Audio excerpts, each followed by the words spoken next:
On ಮಾಡ್ಕೋಬೇಕು. ಈಗ on ಮಾಡ್ಕೊಂಡು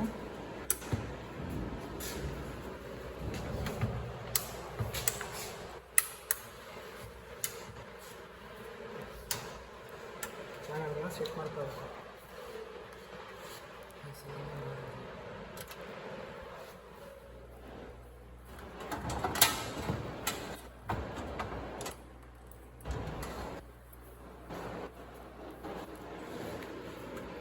ಈ ಚಾನಲ್ ಸೆಕ್ಟರು 8 ಇರ್ತಿದೆ ಎಲ್ಲ ಚಾನಲ್. ಇದು ಅಷ್ಟೇ ಚಾನಲು 8. ಈ ಚಾನಲ್ ಏನು ಮಾಡಬೇಕು, ಫಸ್ಟು ನಾವು ಟೋನ್ ಸಿಗ್ನಲ್ ಮಾಡಬೇಕಂದ್ರೆ ಟೋನ್ ಸಿಗ್ನಲ್ಗೆ ಔಟ್ಪುಟ್ಟು ಕನೆಕ್ಟ್ ಮಾಡಬೇಕು. ಕನೆಕ್ಟ್ ಮಾಡೋಕ್ಕೆ ಡಿಸ್ಪ್ಲೇ ಇದೆ, ವರ್ಕ್ ಆಗಿಲ್ಲ. ಇದು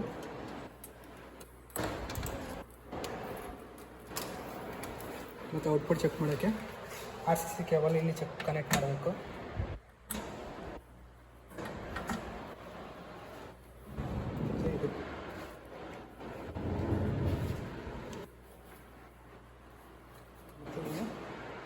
ಇಲ್ಲಿ AV1 AV2 ಅಂತಿದೆ. ನಾವು ಯಾವುದಕ್ಕೆ ಬೇಕಾದರೂ ಅದಕ್ಕೆ ಹಾಕ್ಕೋಬೋದು. ಇಲ್ಲಿ ಡಿಸ್ಪ್ಲೇ ಆನ್ ಮಾಡ್ತಾಯಿದ್ದೀನಿ. ನಾನು ಫಸ್ಟು ಟೋನ್ ಸಿಗ್ನಲ್ನ ಕೇಳಿಸ್ತೀನಿ. ಟೋನ್ ಸಿಗ್ನಲ್ ಇಲ್ಲಿದೆ, ಟೋನ್ ಸಿಗ್ನಲ್ಸ್ ಇಲ್ಲಿದೆ. ಇದು ಟೋನ್ ಸಿಗ್ನಲ್ಸ್ನ ಕೇಳಿಸ್ತೀನಿ. ಇಲ್ಲಿ ಕನೆಕ್ಟ್ ಮಾಡಿದಾಗ ಇಲ್ಲಿ ಫ್ರೀಕ್ವೆನ್ಸಿ ರೆಡಿ ಮಾಡಬೇಕು. ಅದಕ್ಕೆ ನಾನು ಫಸ್ಟು ಮಾಡ್ತೀನಿ.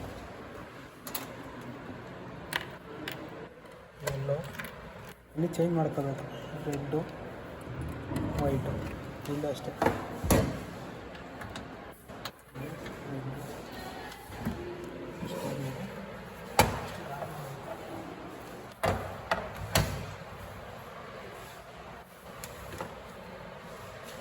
ಆನ್ ಮಾಡಿದ್ರೆ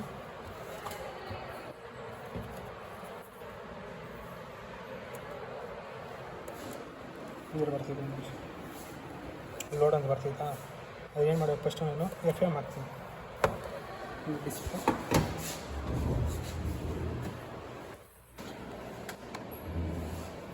ಬರ್ತೈತಿ.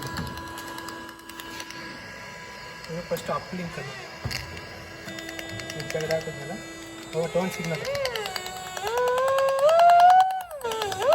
ಕೇಳಿಸ್ತೈತಿ. ಇದು ಟೋನ್ ಸಿಗ್ನಲ್. ನಾವು ಅದನ್ನೇ ಆಡಿಯೋ ಆಗಲಿ ವಿಡಿಯೋ ಆಗಲಿ ಯಾವ ಥರ ನಾವು ಅಪ್ಲಿಕ್ ಮಾಡೋದಂದರೆ ಈ ಕೇಬಲ್ ಇಲ್ಲಿ ಕನೆಕ್ಟ್ ಮಾಡಿ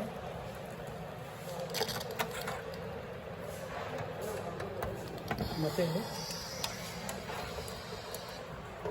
ಫಸ್ಟ್ USB ಕನೆಕ್ಟ್ ಮಾಡಬೇಕು. ಇಲ್ಲಿ ಸೆಂಡಲ್ ಪ್ರೆಸ್ ಮಾಡಿದ್ರೆ USB ಅಂತ ಬರುತ್ತೆ.